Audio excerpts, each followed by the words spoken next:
étranger sur la terre. Je marche comment? Avec bonheur vers la maison du Père. Toutes les fois qu'une personne marche vers la maison du Père, l'ennemi place des embûches sur sa route afin de contrarier sa marche. Aujourd'hui, nous verrons ensemble le pardon. Numéro 6. Nous avons deux références bibliques. Galates 6, versets 1 et 2, et Ésaïe 41, verset 6. Avant d'aborder ce thème, très difficile en ce qui me concerne, prions. Notre Seigneur et notre Dieu, nous voici humblement devant toi, afin de laisser le Saint-Esprit nous conduire dans la vérité. Fais-nous du bien, nous t'en prions. Au nom de Jésus, pour ta gloire éternelle. Amen.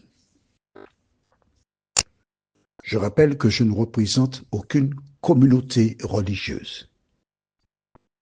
Je représente seulement le Créateur des cieux et de la terre, et je désire partager ce que je comprends de la parole de Dieu.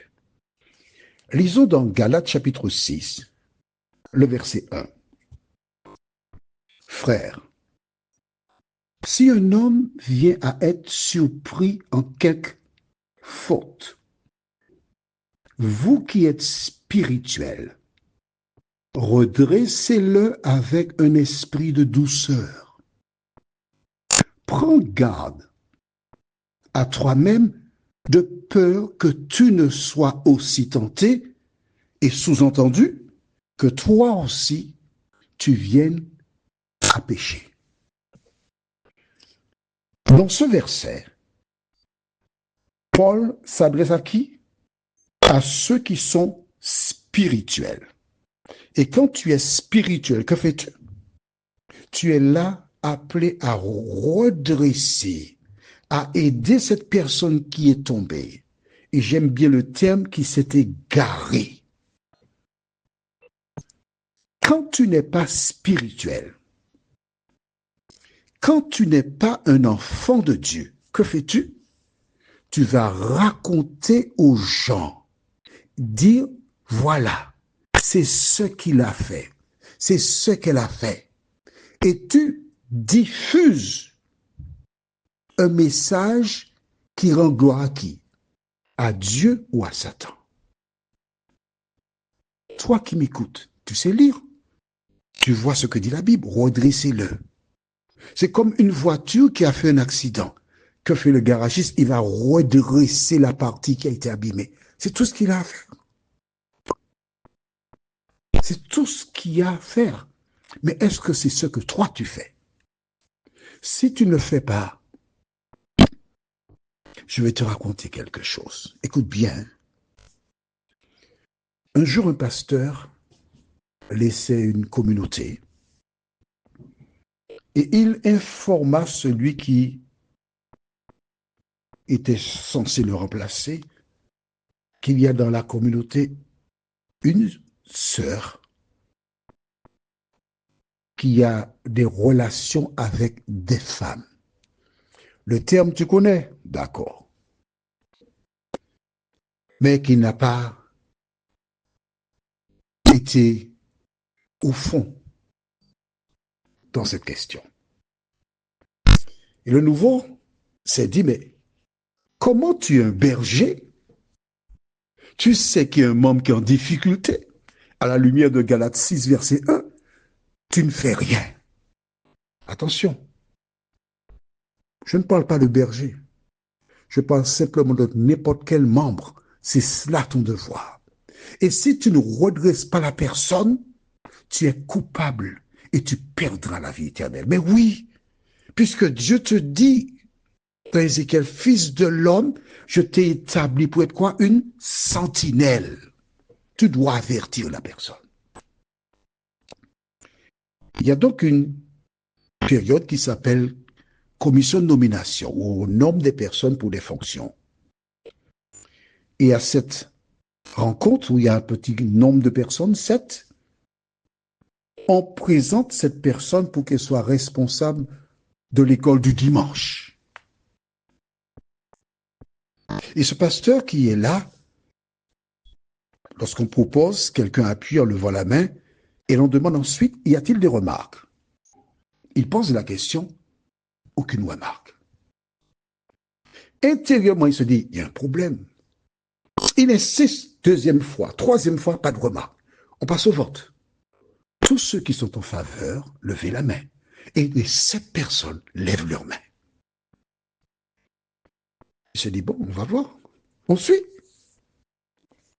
Lors de la présentation, donc la première lecture à l'Assemblée, le week-end, le lundi, un membre de la commission de nomination appelle le pasteur pour lui dire, il y a X, on va l'appeler Rocher, qui m'a appelé et qui a dit, ah oui, un tel aime les femmes, vous lui avez donné cette fonction, eh bien, lors de la deuxième lecture, je vais faire un scandale. Alors, le pasteur demanda à cette personne, mais ah bon? Comment c'est? Elle est vraiment ça? Et elle de répondre, je ne sais pas, c'est ce qu'on dit. Donc, elle savait. Elle avait entendu, mais elle n'a rien fait. Le jour de la deuxième lecture, lorsqu'on a achevé cette dernière, l'homme, tu te rappelles, je t'ai dit qu'on appellerait Roger. Il a levé la main et dit, j'ai une remarque à faire. Je voudrais dire. Et le pasteur dit, viens me voir à l'arrière. Et il a appelé la sœur en question, toi aussi viens. Et quand les deux sont arrivés à l'arrière, l'homme a commencé à élever la voix. Et là, le pasteur a commencé à pleurer. Les larmes coulaient sur ses joues, avec le hoquet. Et cet homme qui était en colère a commencé à passer sa main dans son dos. Il dit, ne pleure pas, ne pleure pas. Il lui a dit, alors écoute, cette femme est mariée, mère de 3 enfants. Il y a des visiteurs et tu te lèves ici dans la communauté pour dire qu'elle aime les femmes. Comment fait-elle pour entrer ensuite à son domicile? Comment ses enfants feront pour la regarder? Qu'est-ce qu'elle pourra dire à ses enfants demain? L'homme était inconsolable. Il a demandé à la sœur, va appeler la sœur. Et tu imagines, les personnes qui avaient déjà des soupçons, c'est mais pourquoi? Et lorsqu'on a appelé la sœur, toutes les personnes qui avaient entendu la rumeur ont sans difficulté compris ce qui se passait. Normalement, le pasteur devait réunir les membres de la commission de nomination pour en parler, mais il n'a pas fait appel à ces gens. Et quand cette femme est arrivée près de lui, il la trouvé en larmes. Et cet homme lui a dit, toi et moi, nous avons un problème. Que faisons-nous? Elle a baissé la tête. Qu'est-ce qu'on fait? Si on enlève ton nom, ton mari va te poser des questions, tu auras des problèmes. Qu'est-ce que je fais? Et cette femme lui a répondu, pasteur, fais-moi confiance, ça ira. Il a répondu, tu es sûr parce que c'est toi et moi, nous on est visés. Fais-moi confiance, pasteur. Il est remonté.